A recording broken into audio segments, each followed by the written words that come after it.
여러분, 우리가 살면서 몇 번 안 오는 인생의 기회들이 있지요. 신분 상승을 할 수 있는 그런 기회일 수도 있고, 뭐 일확천금을 얻을 수 있는 그런 기회일 수도 있고, 장사하는 사람들은 맛집으로 방송 타서 대박나는 그런 기회를 바랄 수도 있고요. 또 뭐 주목받는 영웅이 되는 기회일 수도 있습니다. 여러분에게는 어떤 기회가 왔으면 좋겠습니까? 그런데 이런 모든 기회보다 죽을 사람이 죽지 않고 살 수 있는 기회, 이것이 목숨이 붙어있는 인생에게 가장 소중한 기회가 아니겠습니까? 그것도 영원히 죽지 않을 기회라면 더더욱 붙잡아야 하지 않겠습니까? 자, 그렇다면 지금의 이 소란이 기회가 될 수 있단 말인가? 그렇습니다. 뭐 어떤 분들은 뭐 에볼라도 아니고 겨우 감기로 바이러스 가지고 뭘 그렇게 야단입니까? 괜히 공포심 조장하지 마십시오. 뭐 그런 말씀을 하시는 분들도 있을 겁니다. 예, 맞습니다. 뭐 코로나에 감염됐다고 뭐 다 죽나요? 치사율이 그렇게 높지는 않죠. 예, 저는 지금 이 코로나에 걸려서 몇 %나 죽는지, 그게 얼마나 위험하고 무서운 병인지 그런 걸 다루는 게 아닙니다. 우리가 이러한 정말 전 세계적인 이런 전염병 현상들을 통해서 잠자는 영혼들이, 매너리즘에 빠졌던 신앙인들이, 하나님에겐 관심 없던 사람들이, 평안하다, 안전하다, 모든 것이 잘 되고 있다고 안주하고 있던 신자들이 깨어날 수 있는 기회가 된다면 이것은 다시 찾아오기 힘든 기회가 된다, 그 말씀입니다. 위기가 온 것은 슬픈 일이지만 이 위기를 영적 쇄신의 기회로 삼아야 하지 않겠습니까? 여러분, 요즘 전 세계적으로 이렇게 뉴스에서 들려오는 소식이 굉장히 심상치가 않아요. 뭐 물론 재난과 어려움은 항상 있어 왔죠. 그리고 인류는 항상 그것을 극복해 왔습니다. 뭐 인간은 망각의 존재이기 때문에 또 이렇게 시간이 지나면 언제 그런 일이 있었나 그렇게 싶을 정도로 다시 이제 우리의 삶을 아주 바쁘게 살아갈 겁니다. 자, 그런데 언제까지 이런 일이 반복될까요? 지구가 존재하는 한, 인류가 생존하는 한 그저 반복되는 사이클일 뿐일까요? 그래서 뭐 이번 재난이 뭐 지나고 나면 뭐 또 괜찮아지겠지, 뭐 1년 안에 다 마무리될 거야. 네, 그렇게 낙관하면서 현실의 어려움을 극복해 나간 것이 최선일까요? 또는 또 많은 부류의 사람들이 이 지구 이렇게 보니까 얼마 정말 오래 존재하지 못하겠구나, 그렇게 다들 짐작을 또 하죠. 그리고 이 세상에 있는 많은 문제들, 뭐 경제 위기, 녹아내리는 빙하, 기후의 변화들, 뭐 화산, 지진, 전염병, 이런 것들을 보면서 야, 정말 지구가 문제가 많구나, 이렇게 생각해요. 그러면서 하지만 내 살아 생전에는 큰 문제는 없을 거야. 지구가 멸망할 것 같기는 해. 근데 내 평생에는 그런 일은 생기지 않을 거야. 그렇게 생각하면서 안주한 채 그저 그렇게 사회의 구성원이 되어서 살아가고 있지는 않습니까? 하지만 여러분, 정말 재난은 이런 게 아닙니다. 사실 지금 이런 눈에 보이는 재난들은요, 쉽게 분간이 되죠. 그런데 무엇이 선이고 무엇이 악인지, 아니 선을 가장한 악이 판을 치고 세상과 사회와 교회 안에까지 탈을 쓰고 들어와 있기 때문에 우리는 옳고 그름을 판단하기가 몹시 어려운 세상에 살고 있습니다. 여러분, 요즘 전 세계 청소년들이 열광하고 있는 K-팝, 여러분, 이게 여러분에게는 재난으로 안 보이시죠?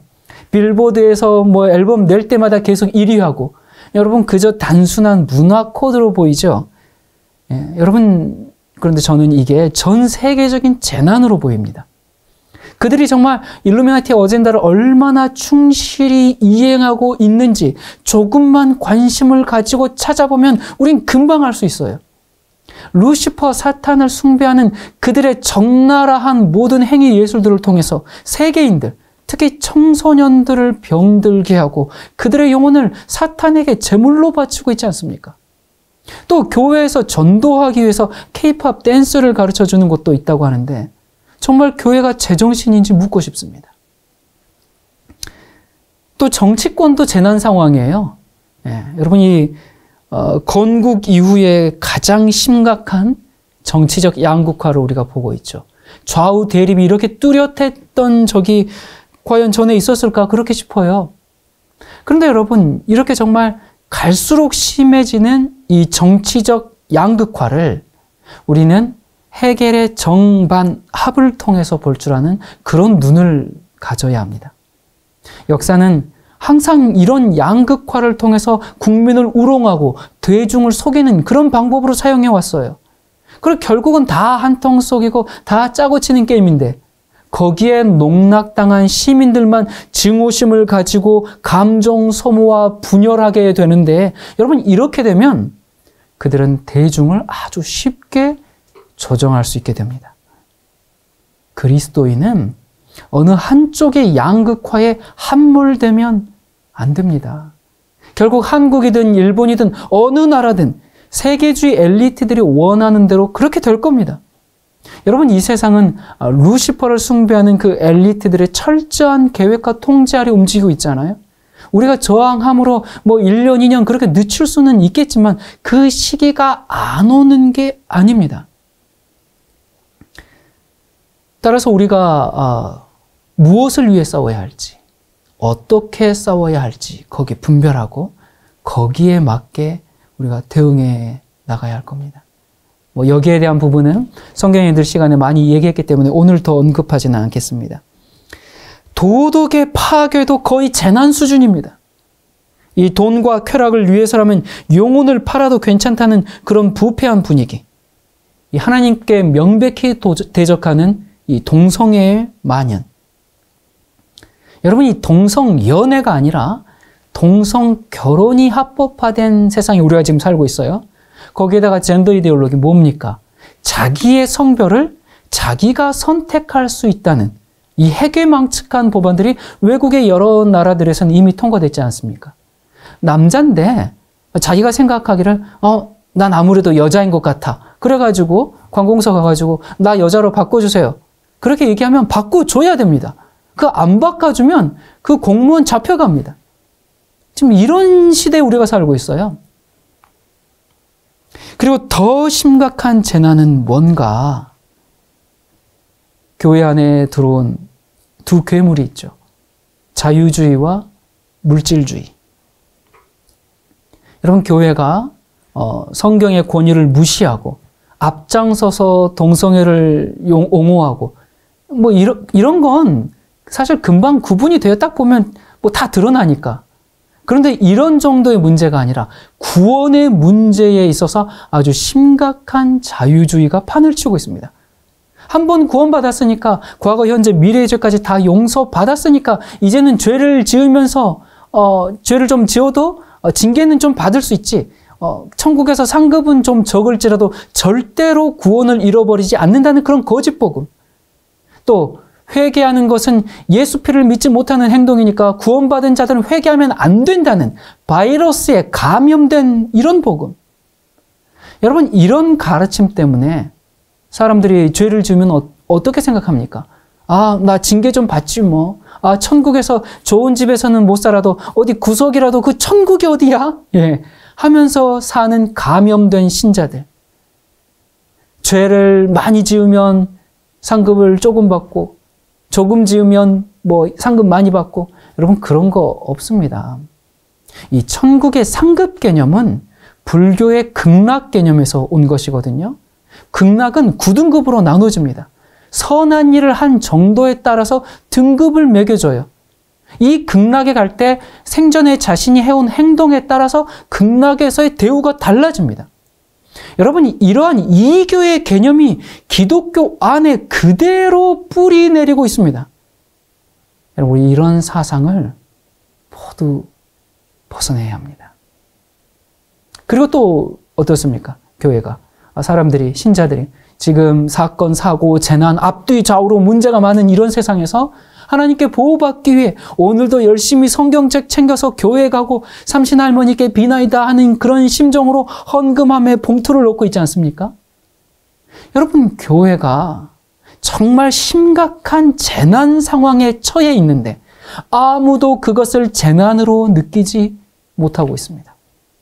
마치 소리 없고 냄새 없는 바이러스처럼 온 교회를 가득 메우고 모두가 감염되어서 멸망을 향해 가고 있으면서도 마치 그것이 정상인 줄 알고 있으니 이보다 더 큰 재난이 어디 있겠습니까? 마태복음 24장 42절부터입니다. 그러므로 깨어 있으라. 어느 날에 너희 주가 임할는지 너희가 알지 못함이니라.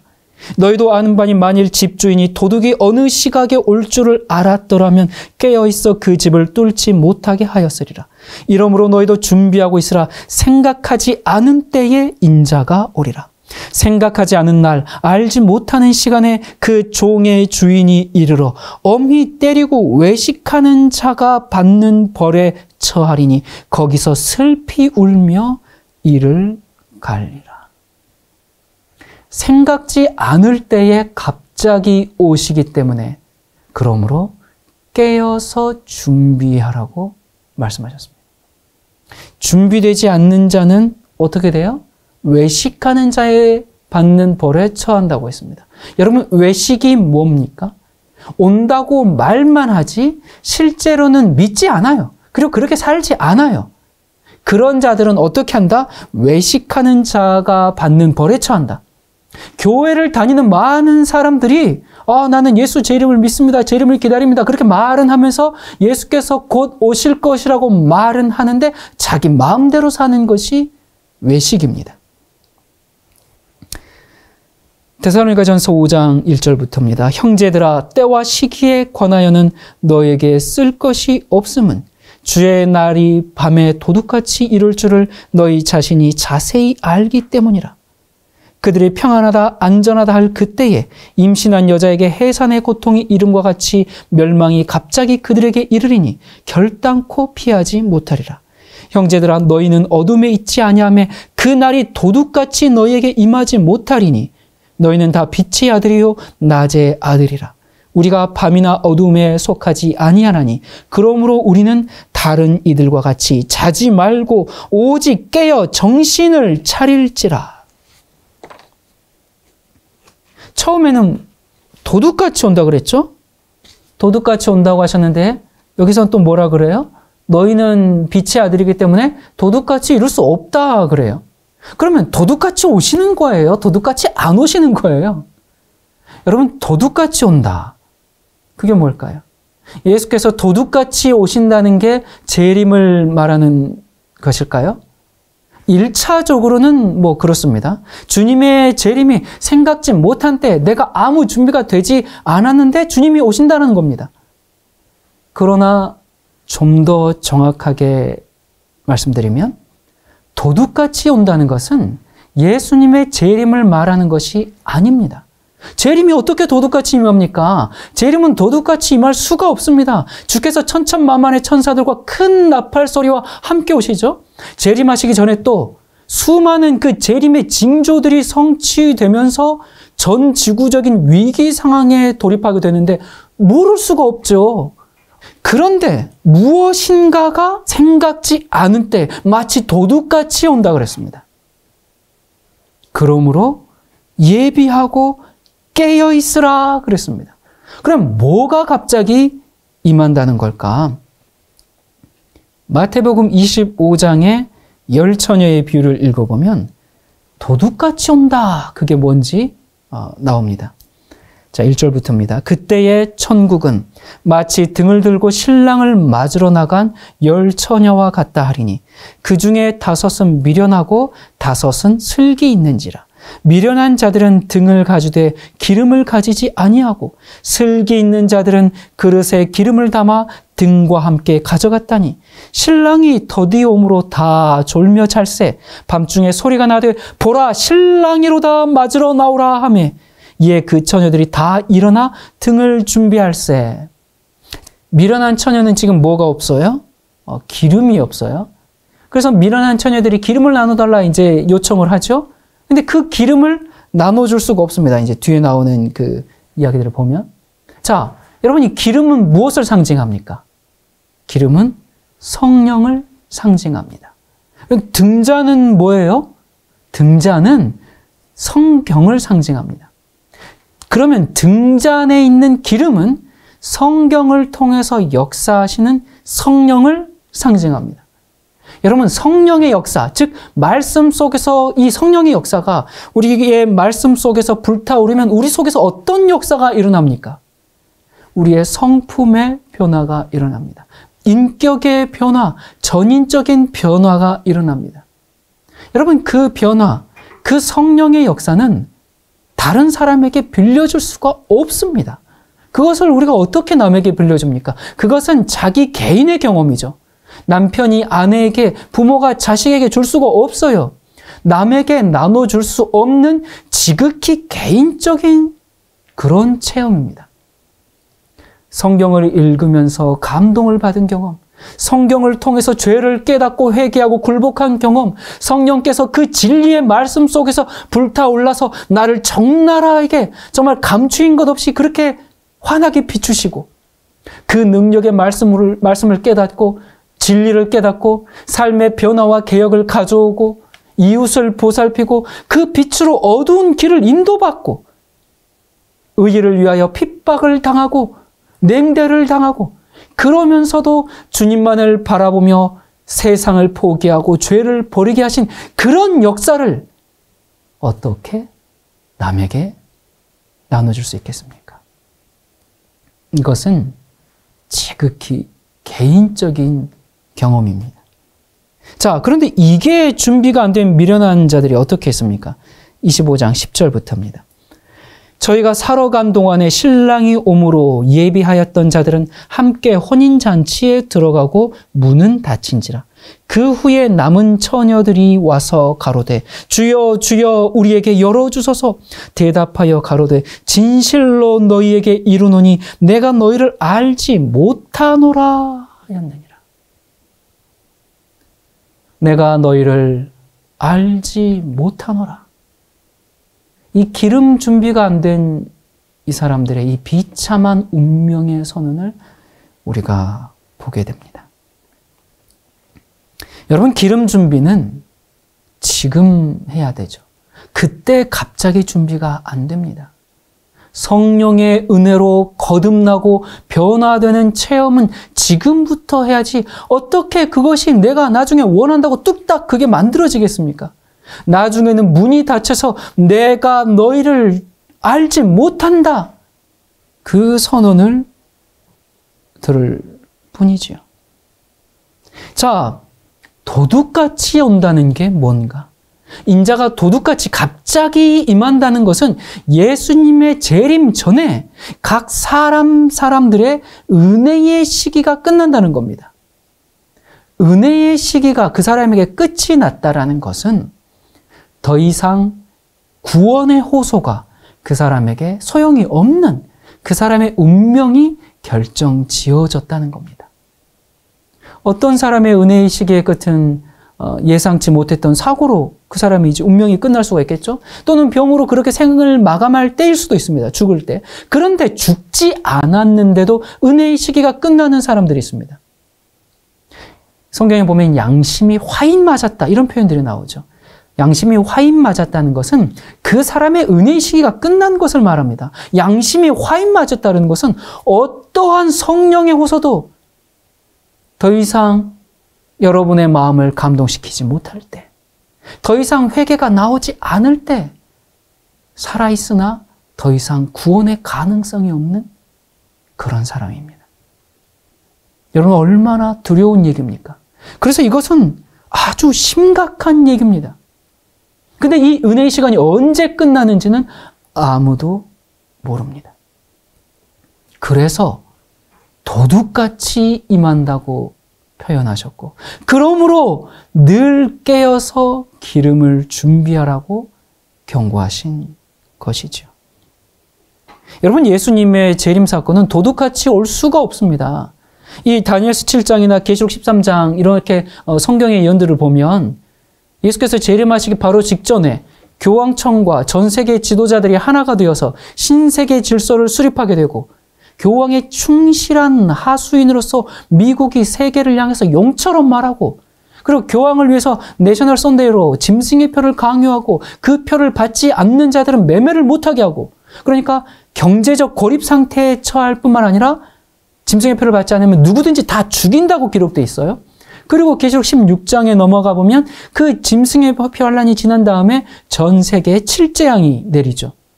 이 일을 통해서 온 세상의 심판이 이루고 종말이 이제 오고 그리고 예수 그리스도의 재림이 임한다는 것을 그들도 알게 되지만 그들이 회개한다고 성경에 기록되어 있습니까?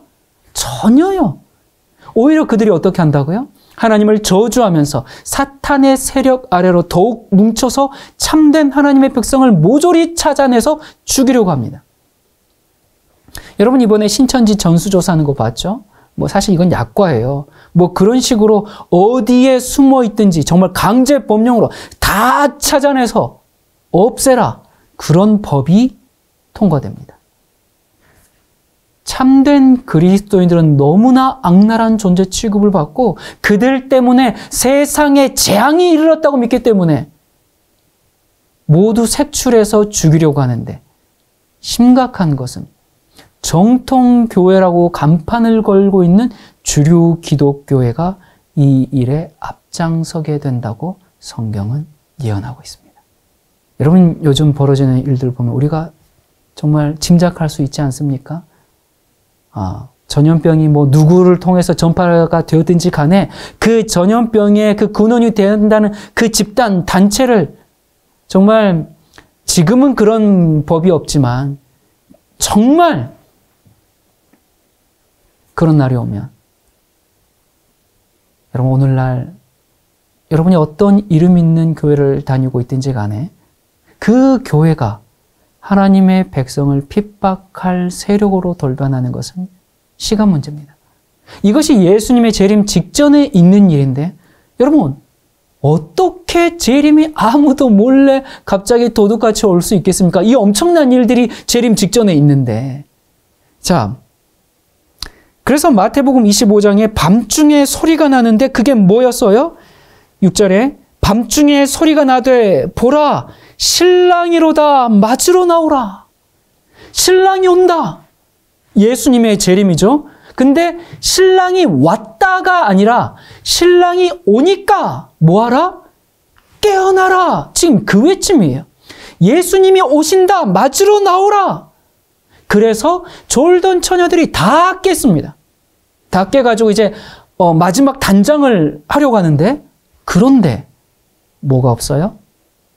기름이 없어요.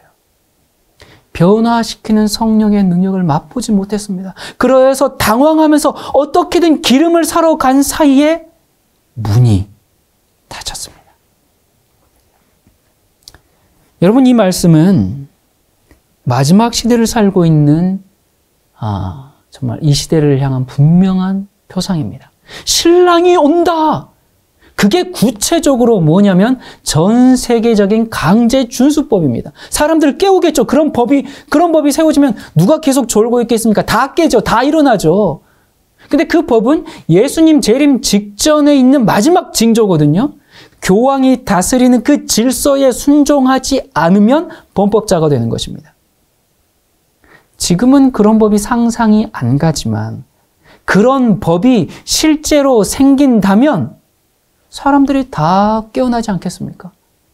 여러분 지금도 이 바이러스 검사를 의심되는 사람이 검사를 이렇게 안 받고 피하고 그러면 그 사람 징역형이 이런 게 생겼잖아요. 뭐 어떤 분들 아이고 그런 게 어디 있어요? 그런 지금 뭐 그 사람들은 뭐 어떻게 나중에 그 이제 사람들이 뭐 교회에 뭐 이렇게 하고 안 하고 그것 때문에 뭐 강제법 너무 조금 오버하는 거 아닙니까? 뭐 그런 법이 생기면 나 그때 믿겠습니다. 그렇게 말할 수 있어요. 근데 좋아요. 지금 믿지 않아도 좋습니다. 그러나 그런 일이 생기는 것을 보거든 오늘 제 말을 기억해 주시기 바랍니다. 자, 그런데 그런 법이 통과되기 위해서는 전 지구적인 위기가 발생할 것이거든요. 여러분 이번에 그 바이러스 전염병 사태에서 보다시피 무슨 법이라는 게 통과됐어요? 코로나 3법 들어보셨습니까? 예, 코로나 3법이 통과됐어요. 이건 없는 법이었습니다. 근데 국가가 위기니까 이 위기 상황에 대처하기 위해서 급하게 법을 만들었어요. 그래서 이 법 내용 중에는 확진자가 입원이나 치료를 거부하면 1년 이하의 징역에 처한다고 되어 있습니다. 자, 따라서 전 세계적인 위기가 임했을 때 전 세계를 통제할 수 있는 법이 통과될 것이라는 것은 누구나 쉽게 예측할 수 있는 일이죠. 코로나 치사율이 평균 1% 정도 된다고 하는데 그런데도 지금 이 난리입니다. 물론 뭐 어떤 나라는 좀 5% 되는 나라도 있어요. 그런데 치사율이 만약에 20% 되는 그런 전염병이 세계를 강타하면 어떻게 될까요? 이 전염병뿐만 아니라 뭐 전쟁, 각종 재난 이런 것들이 동시다발적으로 일어날 때 종교계와 정치계가 한 목소리를 낼 수밖에 없고 결국 세계의 리더인 교황과 미국이 강력한 법안을 가지고 통제할 수밖에 없습니다. 현재의 지금 이 위기를 대처하기 위해서 코로나 3법을 어기는 사람은 심각한 사회적 혼란을 초래하는 사람이 되겠죠. 마찬가지로 전 세계적인 법령이 내렸을 때 그 법에 반대하는 사람들은 질서를 깨고 치안을 위태롭게 하는 위험한 사람들로 간주될 겁니다. 사람들은 그래서 그 세계 지도자들의 이 엘리트의 리더십에 굴복하는 것 외에는 다른 방도가 없죠. 여러분, 이건 소설이 아니라 성경에는 교황과 미국의 마지막 행보가 자세히 예언되어 있습니다. 그리고 엘리트들은 진짜 그 일을 위해서 예행 연습을 계속 반복하고 있는데 이 코로나 사태도 그중 하나가 아닐까 생각해 봅니다. 갑자기 하면은 저항이 심하니까 좀 약한 것부터 리허설을 통해서 시민들을 적응시키고 또 그 시민들의 동향에 따라 대응 계획을 수립하는 것이죠. 그래서 정말 큰 것들이 왔을 때 이 사람들이 다 준비가 되었을 때 더 큰 일들을 벌이게 되겠죠. 여러분, 그러나 세계주의자들이 이 신세계 질서를 이룩하려고 해도 그들의 뜻대로 되지 않을 것입니다.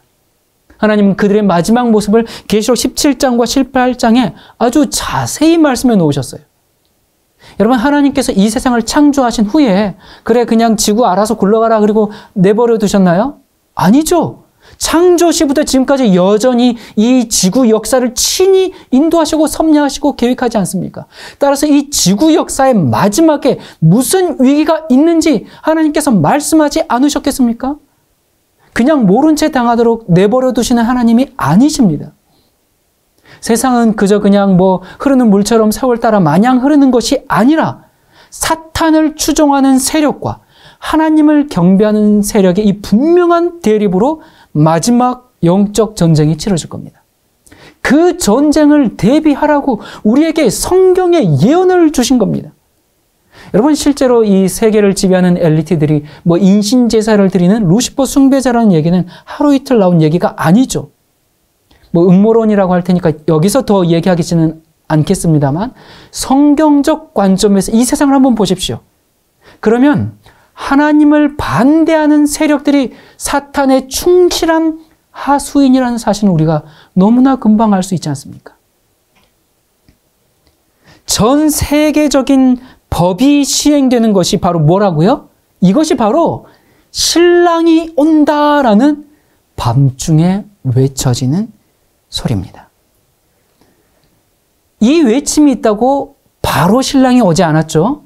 그래서 이 외침이 있고 나서 처녀들이 기름을 준비하러 장에 갔어요. 밤중에 신랑이 온다는 이 마지막 외침은 이제 자다가 깰 때가 됐다. 일어나라. 준비하라. 그 알람이었어요.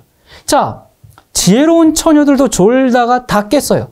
그래서 그들은 준비가 돼 있었기 때문에 그 알람은 도둑같이 임하지 않았습니다.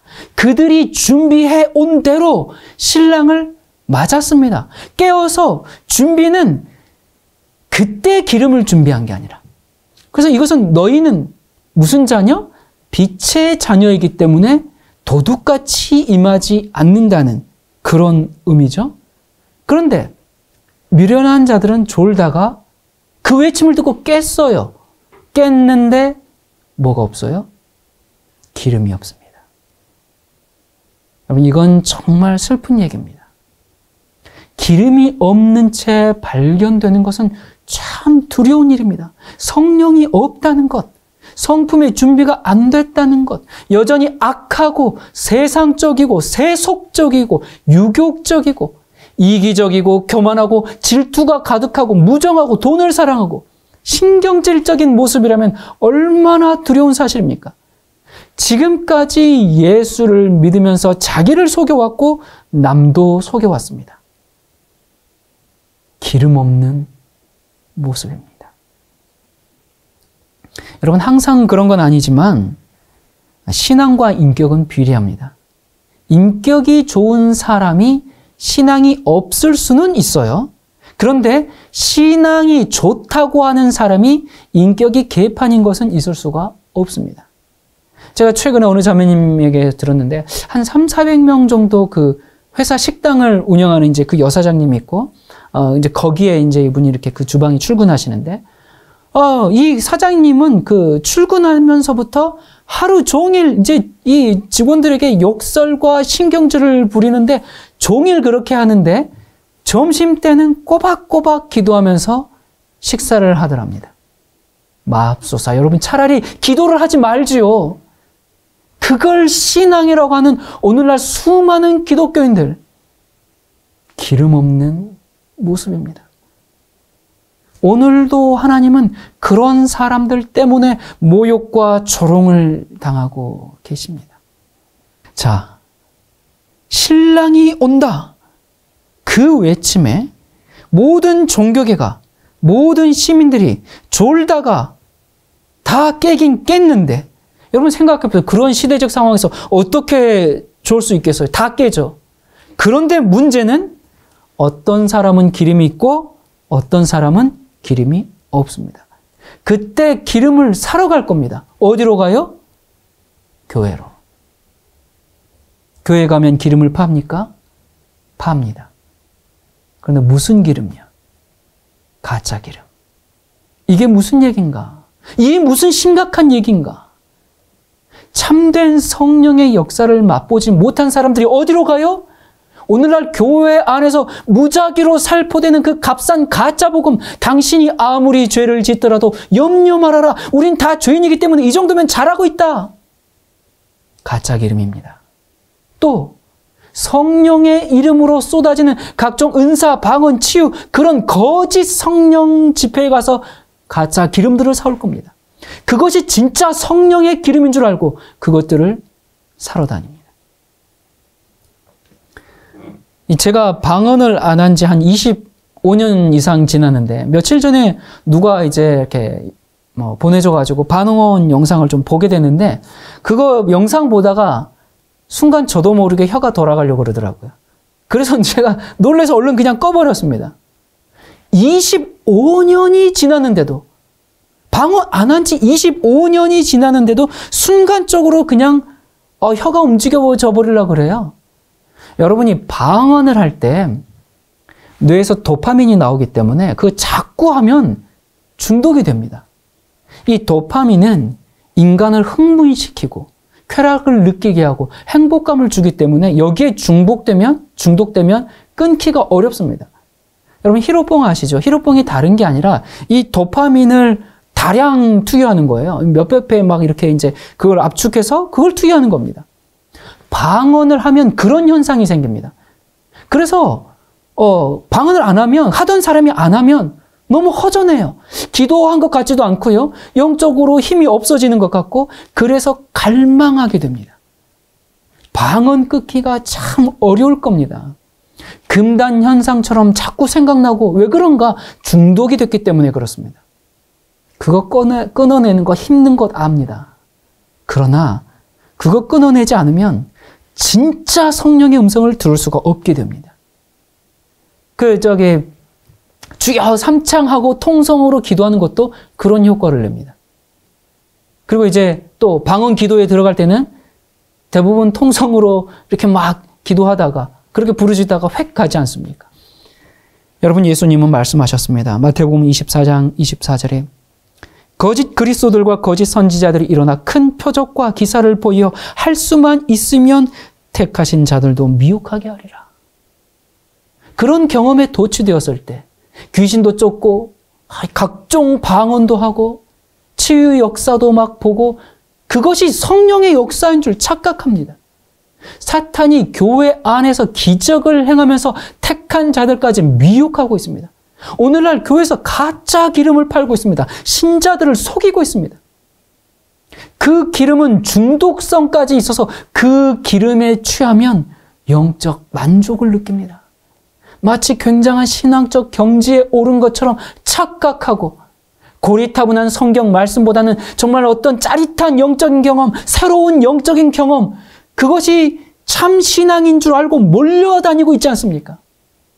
오늘날 신자들은 거짓 성령, 거짓 기름에 중독되어 있는데 신랑이 온다, 그때도 마찬가지입니다.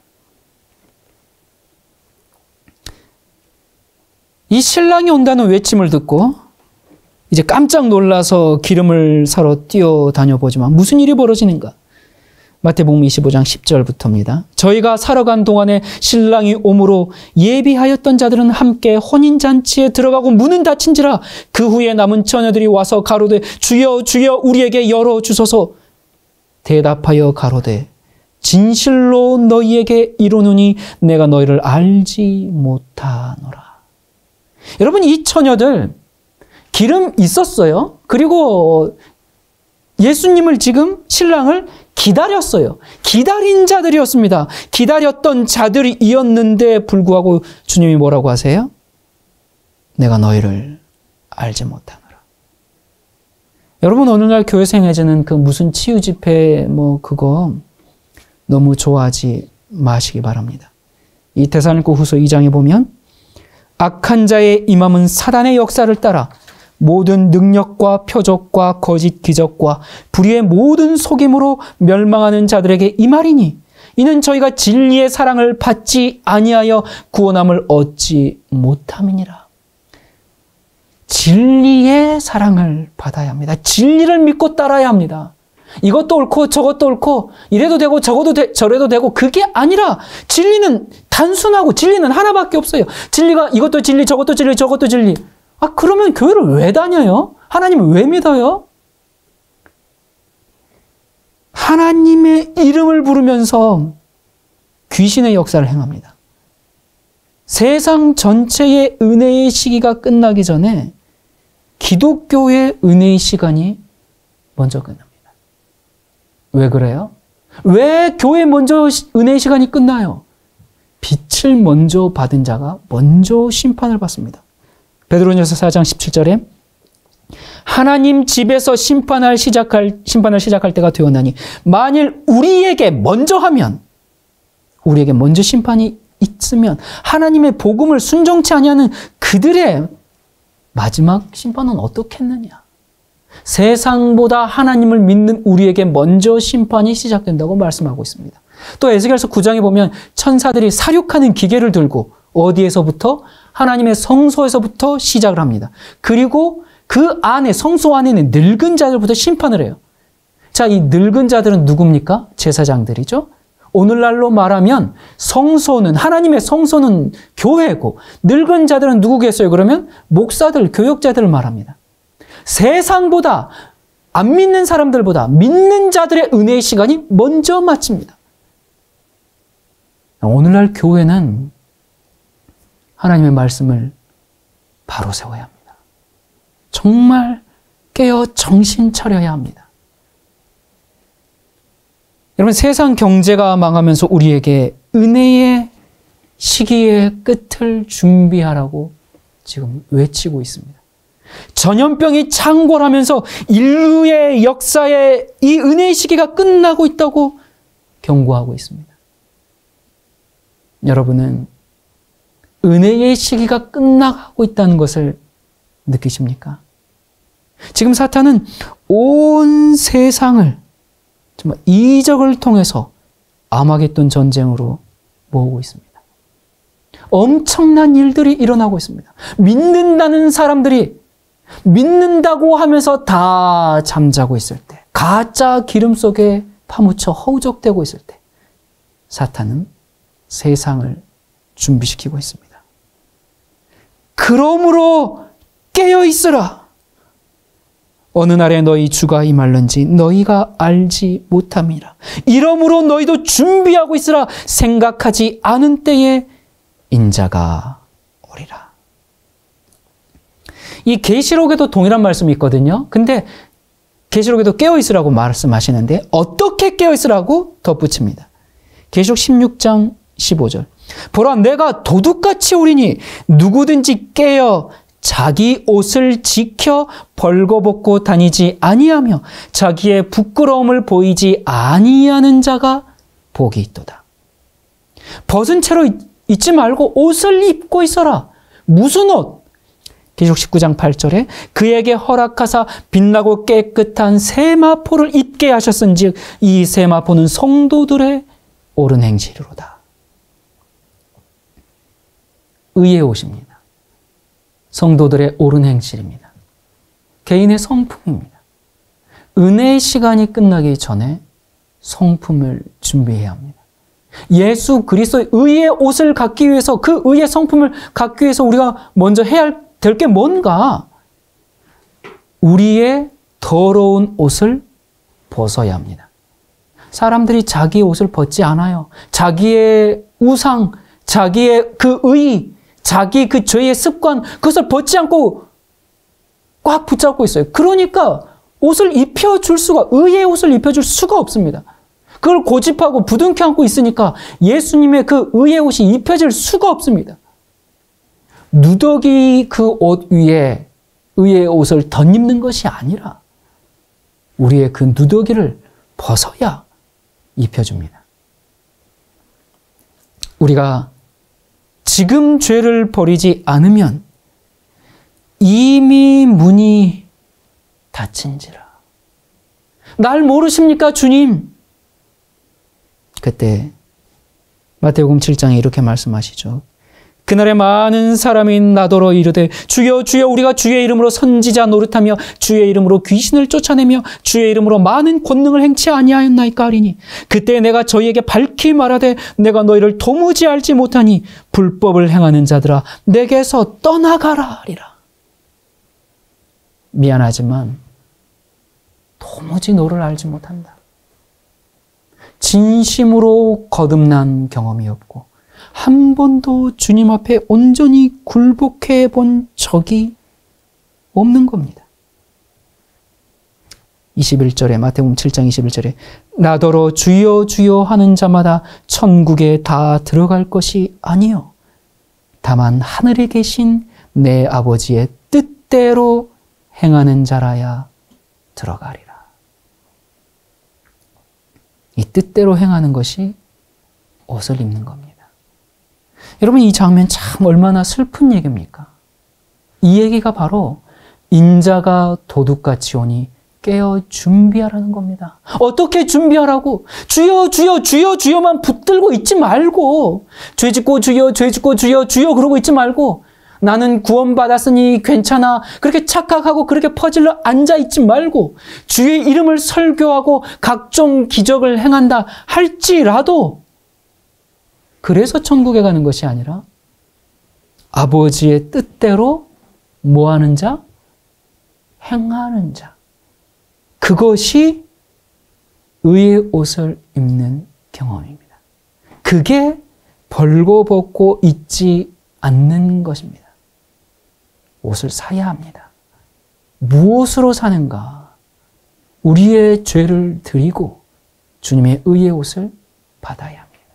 완악한 우리의 마음을 드리고 우리의 죄의 습관을 드리고 그거 가지고 있어봐야 내게 아무런 유익을 주지 못하는 것들이거든요.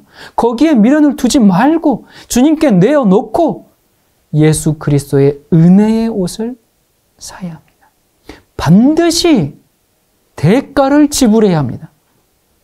자신을 부인하고 십자가를 져야 합니다.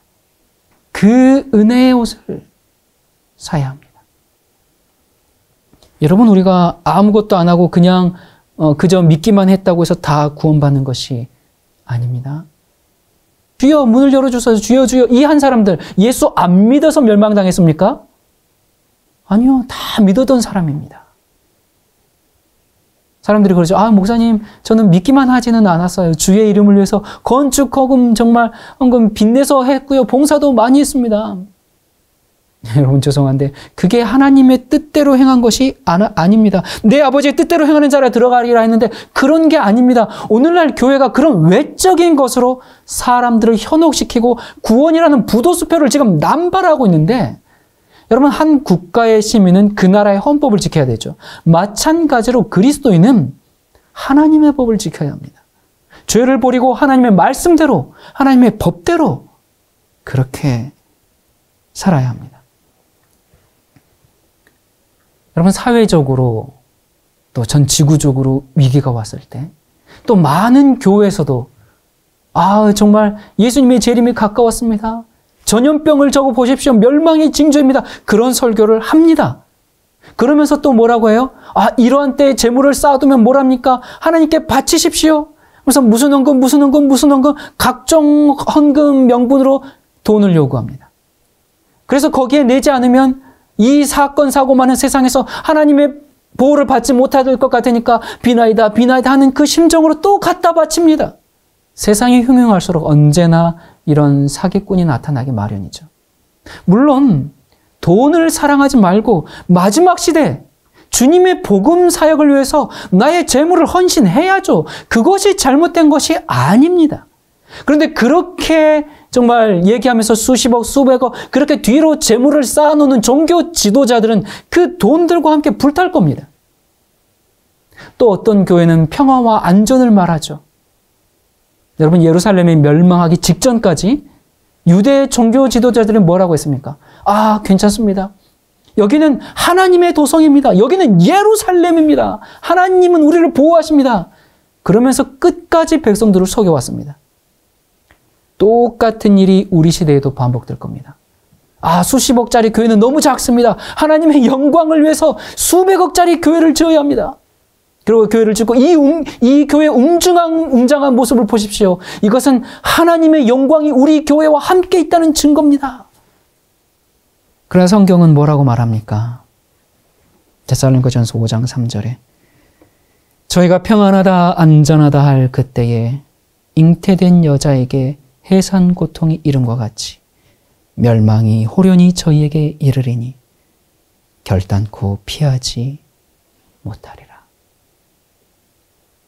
온 세상에 사는 모든 사람에게 이 은혜의 시기가 끝나는 것은 덫과 같이 임할 겁니다. 사람들은 심판을 싫어합니다. 심지어 교회도 마찬가지입니다. 지구 종말? 아휴, 그건 맨날 그 종말론이 그건 세상에 어떤 문제들이 있을 때마다 해왔던 얘기 아닙니까? 그러면서 방탕함과 향락으로 가득 차 있고 영적인 것에는 완전히 마비되어 있습니다. 재림을 부정하지는 않을지라도 먼 훗날에 있을 것으로 그렇게 생각합니다. 그들은 하나님의 경고를 비웃죠. 이사야 56장 12절에 있는 것처럼 피차 이르기를 오라 내가 포도주를 가져오리라. 우리가 독주를 잔뜩 먹자. 내일도 오늘같이 또 크게 넘치리라. 베드로서 3장 4절에 주의 강림하신다는 약속이 어디 있느냐? 조상들이 잔 후로부터 만물이 처음 창조할 때와 같이 그냥 있다. 이 세상은 이 창조주를 배반하는데 더욱 깊이 빠져들어갈 겁니다. 그러나 세상이 조롱하면서 주의 강림하신다는 약속이 어디 있느냐? 그렇게 묻고 지금 조롱하고 있는 바로 그때에 하나님의 징조는 성취되고 있는 중입니다. 교회가 평화와 안전을 부르짖을 때 호련히 멸망이 이릅니다. 진리를 경멸하고 거절하고 있을 때 은혜의 시기가 조용히 끝납니다. 여러분 지금의 전염병 사태는 진짜 위기가 아닙니다. 어쩌면 진짜 위기가 오니까 깨어나라는 경고입니다. 위기는 서서히 우리에게 덮쳐오고 있습니다. 근데 사람들이 영적인 것에 관심이 없어요. 여전히 먹고 마시고 장가가고 시집가고 그런 데만 지금 온통 열중해 있습니다.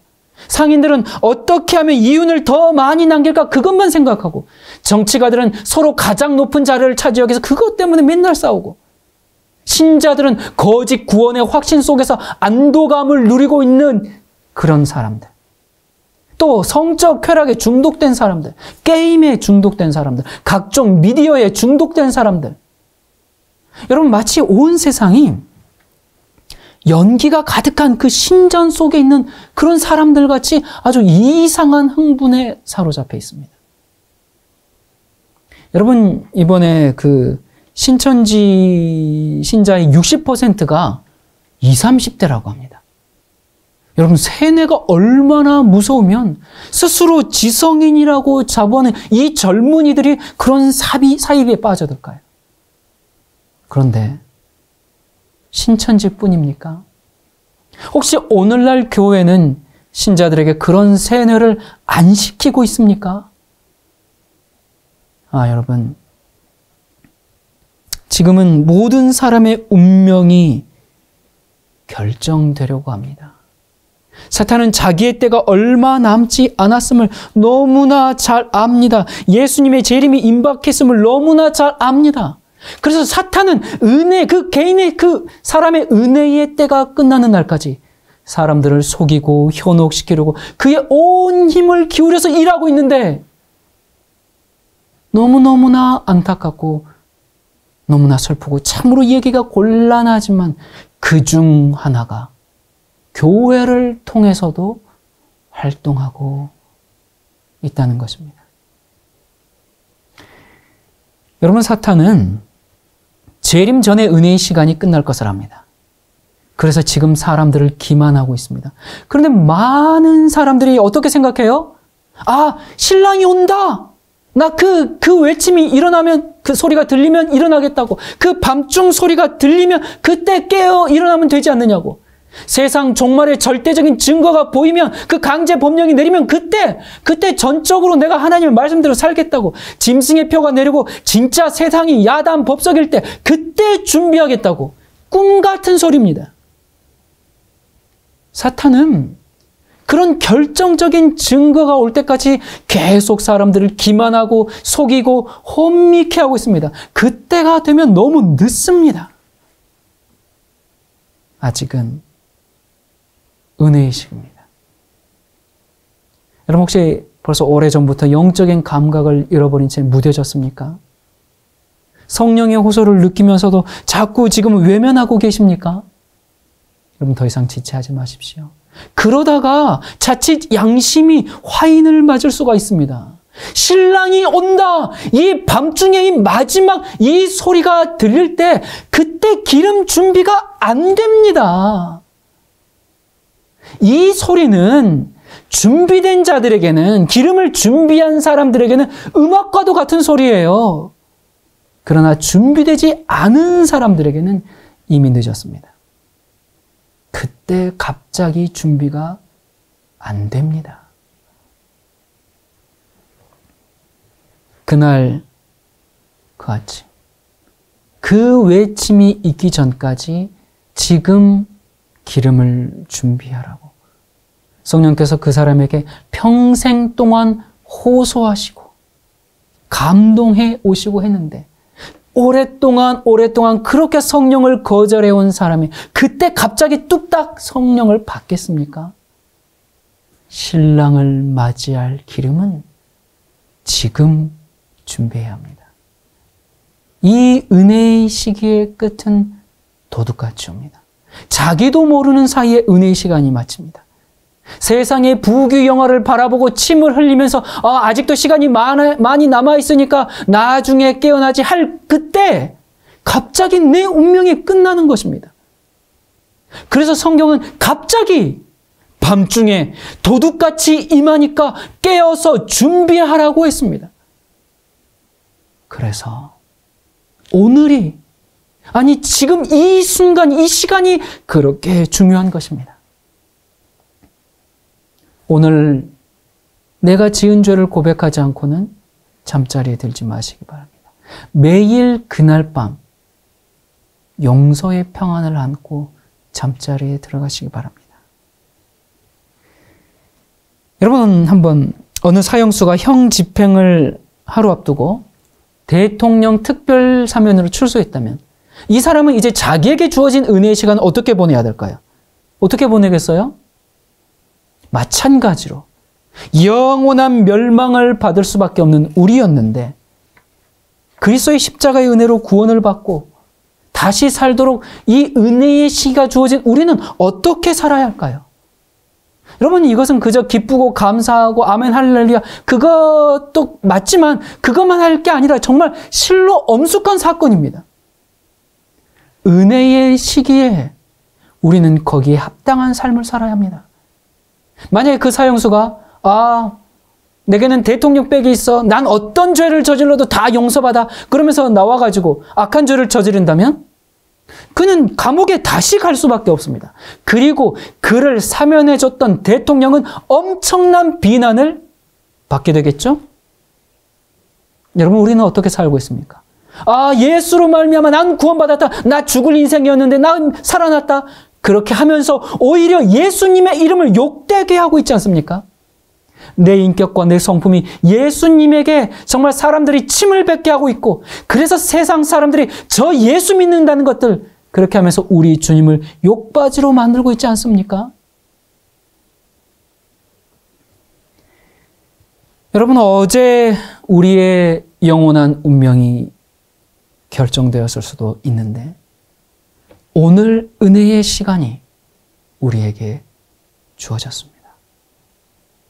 여러분, 오늘 하루를 어떻게 사시겠습니까?